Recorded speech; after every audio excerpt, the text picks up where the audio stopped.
back to Little Clifty Homestead. Hi, my name is Shannon and welcome to my homestead. I got my coffee. Yes, it's nice. It's afternoon coffee because I needed that afternoon pick-me-up.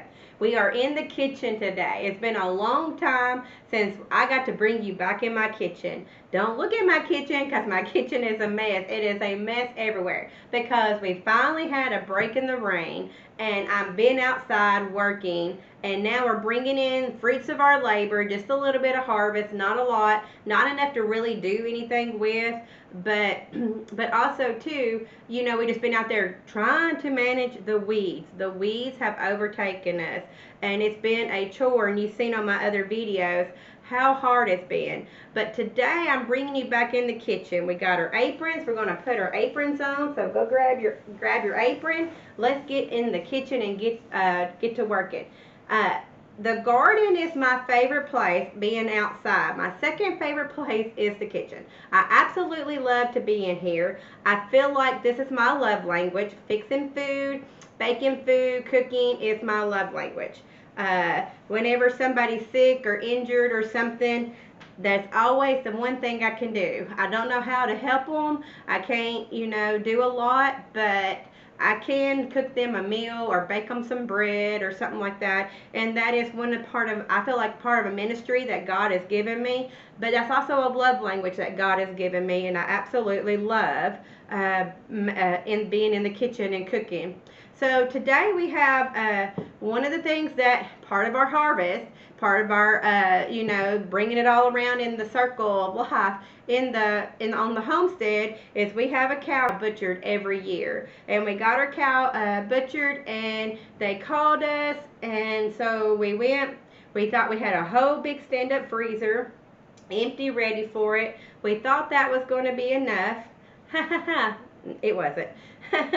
So now we have a lot of extra meat that we're storing places. I got some at my daughter's house. I got in her deep freeze. We got some back here at the farm in that small deep freeze. So we have a lot of beef. So I am going to, I put out 1, 2, 3, 4, 5, 6. 6 chuck roast and top round roast. I'm going to take these, I've set these out. I've been letting them thaw out. I don't want them fully thawed out, but I want them mostly thawed out so I can cut them. I did a video, how to can beef stew, and we're going to kind of do a similar thing, but we're not going to do it all the way. So we're going to take our beef chuck roast or roast, and we're going to fill our jar up with it, and then we're going to add salt and hot warm water, and then we're going to put it in the pressure canner, and we're going to pressure can it for 90 minutes on my sea level, which would be 10 pounds of pressure.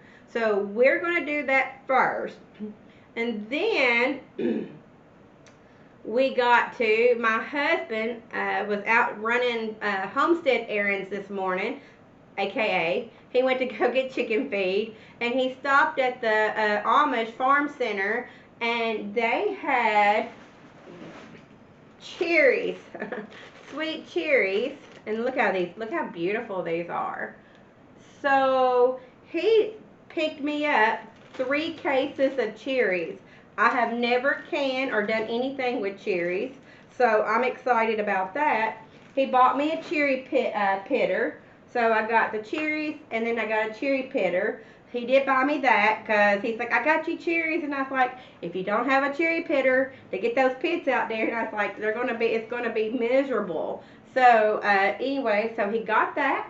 So today we're gonna can beef and we're gonna pit cherries and we're gonna do all kinds of stuff. So come along with me in the kitchen.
So I got all my meat cubed and in my jars. It didn't take me very long at all. Now I'm going to add a teaspoon, because I have quart jars. I'm going to add a teaspoon of salt. Try not to spill it. You didn't see that. So I'm going to add to each one. Now this is called raw packing. We are raw packing this. You can boil. You can boil the meat and put it in. You can brown the meat a little bit and put it in. Either way, I just choose to raw pack it. I really like the taste. It's tender. It's good. I was almost going to do the beef stew again. Put this over here. Almost did the beef stew again. I had the carrots. I would have had to go out and dig the potatoes, which we're going to dig our potatoes in next day or two anyways. So I almost done that, but this is really good because, like, you know, we like the beef stew, but we also like to do the roast beef Manhattan. You know, roast beef. Some people call it open face roast beef. We call it roast beef Manhattan, but it's just pretty much your homemade bread, mashed potatoes, and then the beef stew. This beef with gravy on it, and it's so delicious. But anyways, so I will put that recipe on my blog for y'all. So now I'm going to fill it up with warm water. This is just warm, hot, or I consider hot tap water. You're going to leave an inch headspace.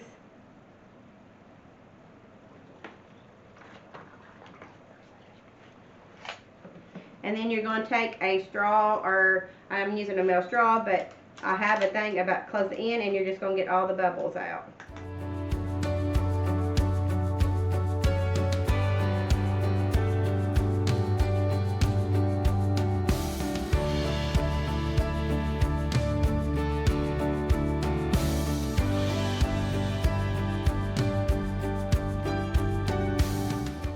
And you're going to take white vinegar and go around your rims. You want to get all the salt that you put on there. And then you're going to dry them off. Just clean it up, because you want to make sure you don't get no fat, no gristle, no salt. You work really hard for this, so you want to make sure they turn out right. And then you're going to put your lids on. You can boil your lids, and I normally do, but here lately, I guess I just haven't, but I prefer to boil them actually, but I haven't done that, and I didn't do that today. So if you want to heat your rings up, these are going to pressure can for 90 minutes, so they're going to get plenty warm. But follow the manufacturer, not me.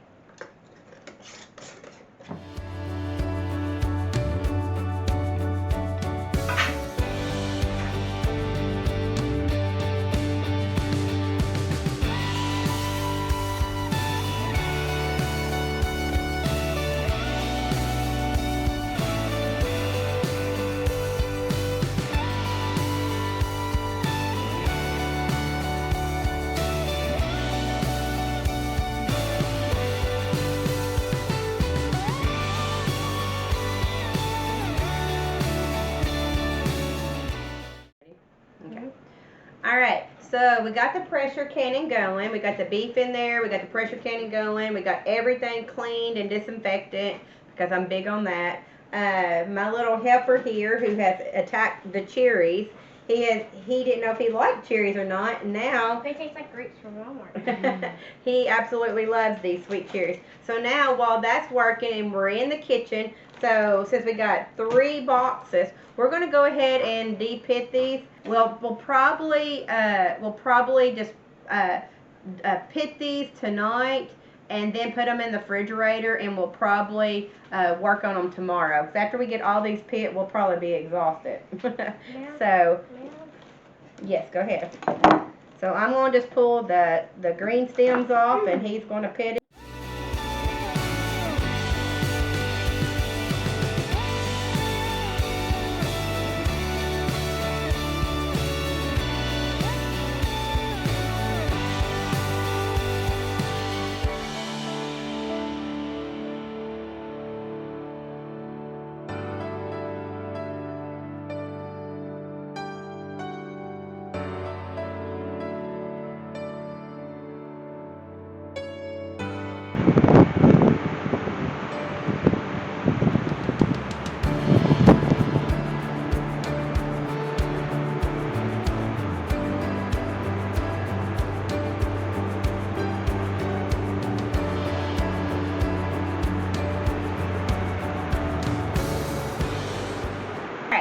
So the steam is coming through. I feel it.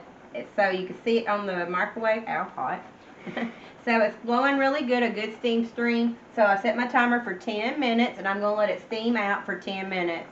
We're doing the cherries. We had to stop the cherries because it started pouring down rain. A storm's blowed in. We had to run and get the clothes off the line. You never know what's going to happen on the homestead. So it's always an adventure. Every day is an adventure. And if you join my email list on the adventures of this week, on my email list, you're going to have like a homestead of the week, the happenings of the week, and you'll learn about what happened this week, and it was a doozy.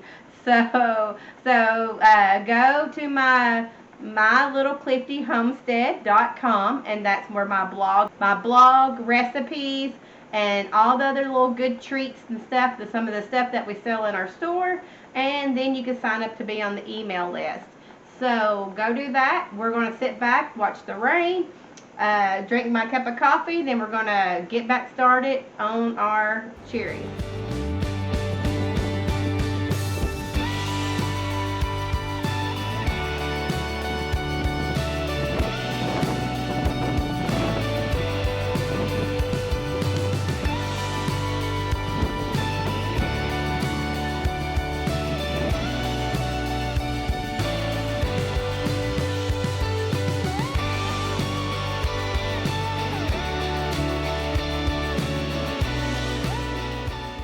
Okay, so it's been 10 minutes. I just turned my timer off. Where I'm at in Kentucky, we do 10 pounds of pressure for 90 minutes. So I'm going to put my gauge. It has a 5, 10, and 15. So I'm going to put it on 10. Just put it on real quick, like that, and wait for it to jiggle. This will be 10 pounds and this. You never do both. You either pick one or the other. You go by the jiggle rhythm. Jiggle, jiggle, jiggle, jiggle, jiggle. You go by the rhythm, or you go by the pressure gauge.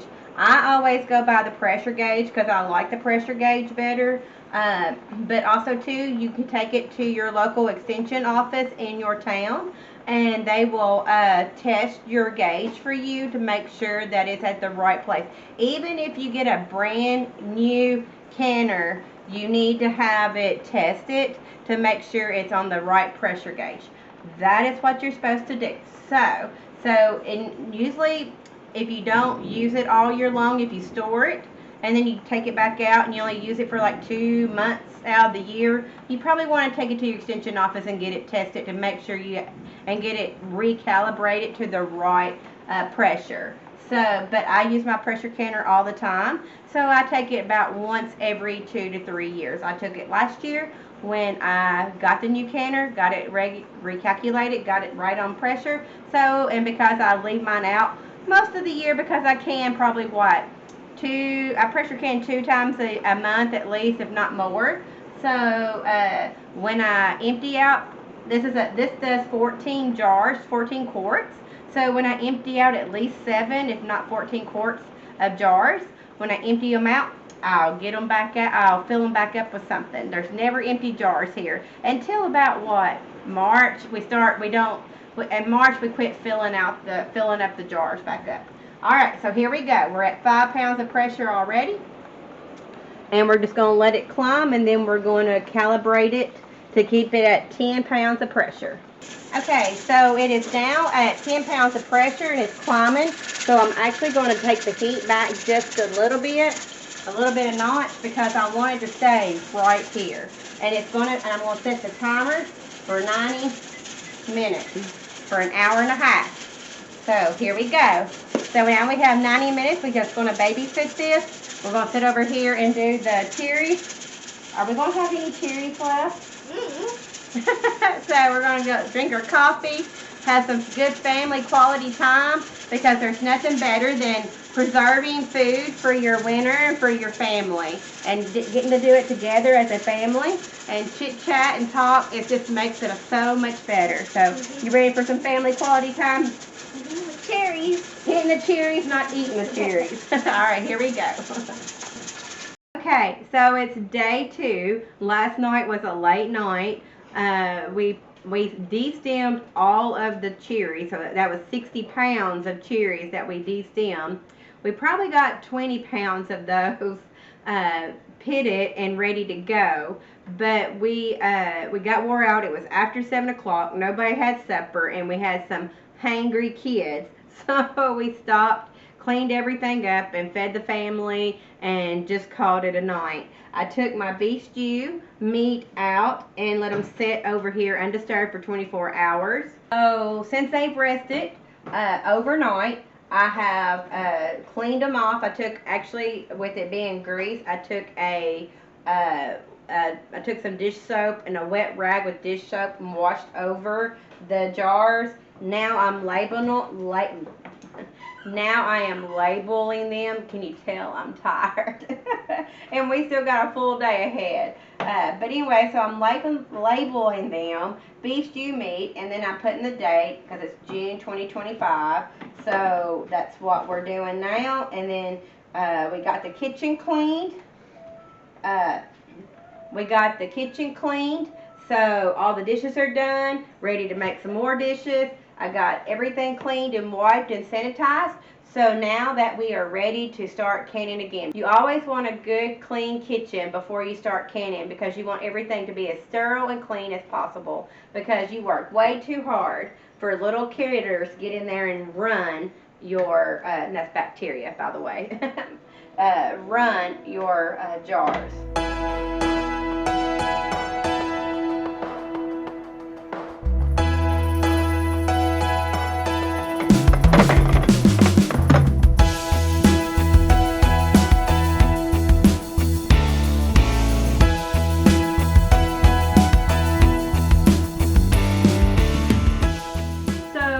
My husband, in the wonderful husband that he is, brought all these cherries home, and he was excited, but he had an alternative motive. He wanted some cherry, he said he wanted some cherry pie, some cherry cobbler. He would love some homemade cherry Pop-Tarts. He wanted some cherry turnovers, which we all got to make. So now, but to do that, we need cherry pie filling. So I looked through my recipes and I found apple pie filling, peach pie filling, but I never found cherry pie filling. So, and I thought, okay, well, I'll just adapt it. But then I went on a search. Of course, you know, Google is your best friend. And I did find a cherry pie filling, and it's on Melissa K. Norris website. And so I went on there. I love Melissa K. Norris. I love her podcast, her YouTube.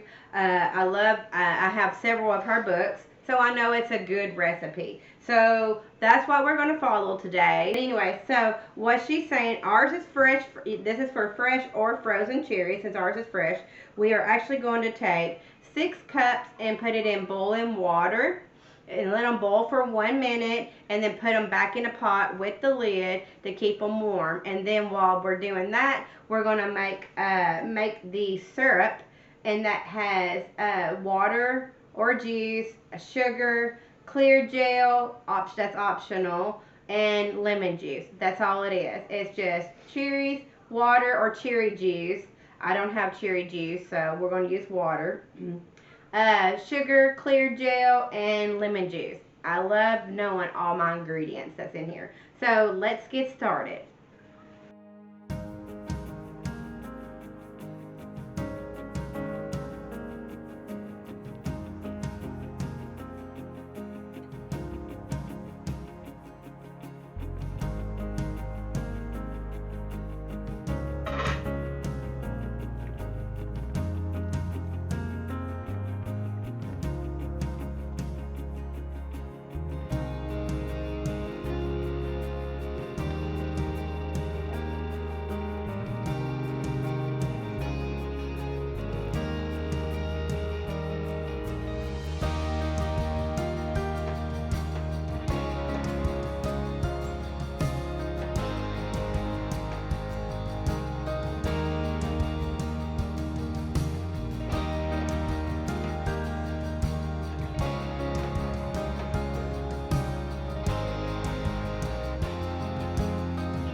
Okay, so I'm going to take some vinegar, and especially because it's really sticky, and clean the rims real good. We're going to clean it, and then we're going to come back. Ooh, that's hot.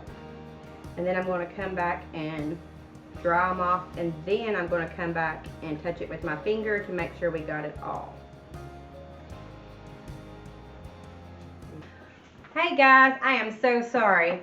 When my camera went off, I did not know it, and I was filming and talking to you and telling you all the stuff to do, and you didn't get it because my camera went off. So I am so sorry. So I put the cherry pie filling into a water bath canner. I let them boil for 30 minutes, pints and quarts, 30 minutes. I turned the water off after 30 minutes of a boil. I turned it off. I let them sit for 5 to 10 minutes, and then I took them out and let them sit on my counter undisturbed for 24 hours. And at least overnight, I like to. Then I took the rings off, made sure they all sealed, took the rings off, and I always do the seal test like this.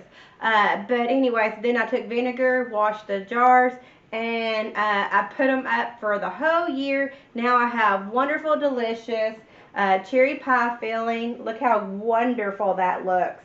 That looks so delicious. I already have made cherry turnovers for my husband. He was wanting cherry turnovers, so I took one of these and made it so easy. We're going to do cherry turnovers. We'll do cherry pie. We'll do cherry cinnamon rolls. He wants cherry sweet rolls. I'm going to be making those. And then, and he's wanting all kinds of stuff. Cherry pie is just the tip of the iceberg. But anyways, that will be in my Back to the Basics baking course. And right now, I will put a link down. Probably not this video, but next video. So be looking for that. I'll have the link for you to get a free sample of my baking course. And that is coming, so good things are coming to Little Clifty Homestead. All right, I hope you have a wonderful day. I hope you find some cherries and get to can some cherries or make some cherry pie. All right, my friends, I will see you next week. Bye.